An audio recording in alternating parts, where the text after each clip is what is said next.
এবার কিন্তু আমাদের ষষ্ঠীর দিন ষষ্ঠী খাওয়া হলো না। ষষ্ঠীর আগেই কিন্তু আমাদের চলে আসতে হলো উড়িষ্যাতে। বিয়ের পর এটা আমাদের 2 নম্বর ষষ্ঠী, কিন্তু আমরা কিন্তু খেতে পারলাম না।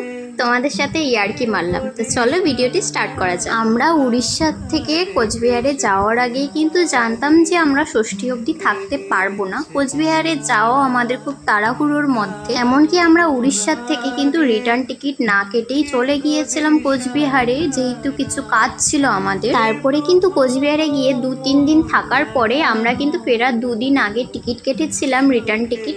আর ভাগ্যবশত আমাদের কিন্তু টিকিটটা কনফার্মও হয়ে যায়। তো বাবা মাও যেহেতু জানতো যে কোচবিহারে গিয়ে আমরা ষষ্ঠী অবধি থাকতে পারবো না, তাই তারাও কিন্তু আগে থেকেই প্ল্যান করেছিল যে আমরা কিন্তু কোচবিহারে যাওয়ার পরেই তারা কিন্তু আমাদেরকে ষষ্ঠীটা খাইয়ে দেবে। আর আমরা কিন্তু সাহা হওয়া সত্ত্বেও কিন্তু আমাদের ষষ্ঠী পুজোর কোনো নিয়ম নেই।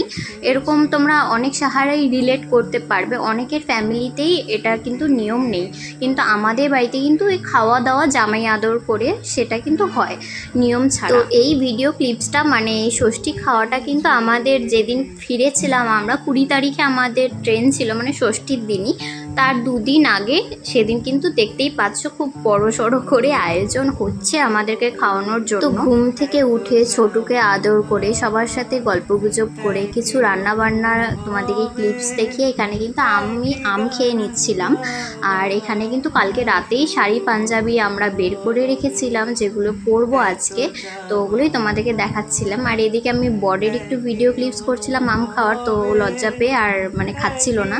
তারপরে এখানে আমার ভাগ্নি দেখো রেডি হয়ে এসেছে, ও নিমন্ত্রণ খাবে বলে। আর ওদিকে আমি রেডি হচ্ছিলাম শাড়ি পরে, আর ওকে বলছিলাম তুই ক্যামেরা সামনে থেকে সর, নাহলে তো কেউ দেখতেই পারবে না যে আমি শাড়ি পরছি। তারপরে শাড়ি পরার পরে হালকা একটু মেকআপ করে নিলাম, যে গরম। আর জানো তো এই মেকআপ করার পরে কিন্তু আমি না মুখের মধ্যে কোনো পাউডার দিয়েছি না কোনো ফিক্সার দিয়েছি, মানে তাড়াহুড়োর মধ্যে আমি ভুলেই গেছিলাম, কারণ ওদিকে তো বাবা মা ওরা সবাই মিলে রান্না করছে, আর এদিকে আমি তাড়াহুড়ো করে রেডি হচ্ছি, কারণ এরপরে আবার ছবি ভিডিও এসব তুলবো, তো লেট হয়ে যাবে। তারপরে এদিকে দেখো বর কিন্তু আমাকে সিঁদুরটা পরিয়ে দিচ্ছে, কারণ সিঁদুর ছাড়া তো একদম সাজ ইনকমপ্লিট।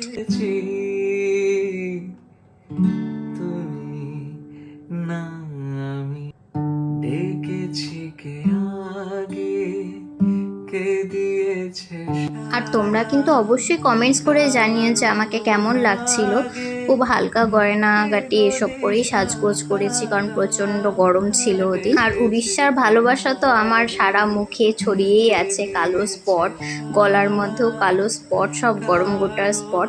আচ্ছা ওসব বাদ দাও। আর এদিকে দেখো আমার ভাগ্নে কিন্তু খেতে বসে পড়েছে, ও কিন্তু আমাকে ছাড়া খাবে না, কিন্তু আমি বললাম যে আমাদের ফটো ভিডিও তুলতে লেট হয়ে যাবে, তুই আগেই খেয়ে। আর ওকে তোমরা কি খাওয়াবে, দেখো সব কিছু ফেলে রেখেছে, কিচ্ছু খায়নি, ওকে কোনো কিছু খাইয়ে শান্তি। তারপরে এদিকে কিন্তু বড় রেডি হয়ে নিয়েছে, এখন আমরা কিছু ফটোস ভিডিওস ক্লিক করব, দেন কিন্তু আমরাও খেতে বসে পড়বো। তো আমাদের একটু নকশা আলার ভিডিও তোমরাও দেখো, এগুলো যদিও এখনো অবধি এডিট করা হয়ে ওঠেনি সবগুলো, তাও তোমাদেরকে দেখাচ্ছি, দেখে জানিও কেমন লাগলো। তো এসব ছবি ভিডিওর পর্ব তোলার শেষে এখন কিন্তু দেখো আমরা কিন্তু খেতে বসে পড়বো। তো আজকের মেনুতে কি কি আছে সেটা তোমাদেরকে দেখিয়ে দিচ্ছি।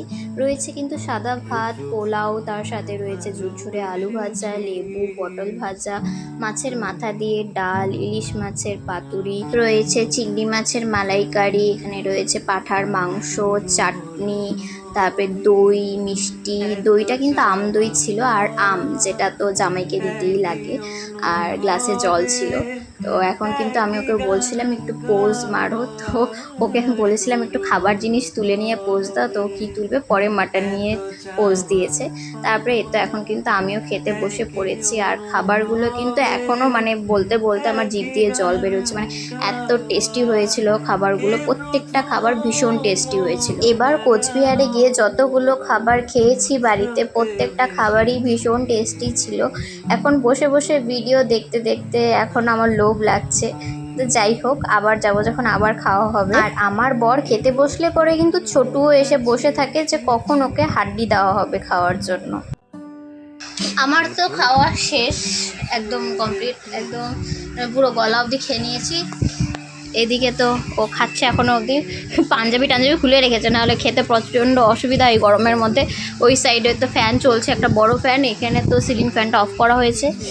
আর এতে এখনও দই মিষ্টি চাটনি এসব খাওয়া বাকি, এখন আস্তে আস্তে ও মাংসগুলো চাবিয়ে চাবিয়ে খাবে। আর এখানে এখানে চিংড়ি কতগুলো খেয়ে কতগুলো রেখে দিয়েছে চেটে চেটে, এগুলো পরে খাবে লাস্টে।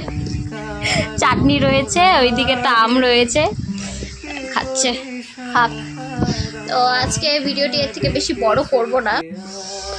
তো সবাইকে শুভ জামাই ষষ্ঠী, সবাই খুব মজা করে আজকের দিনটি।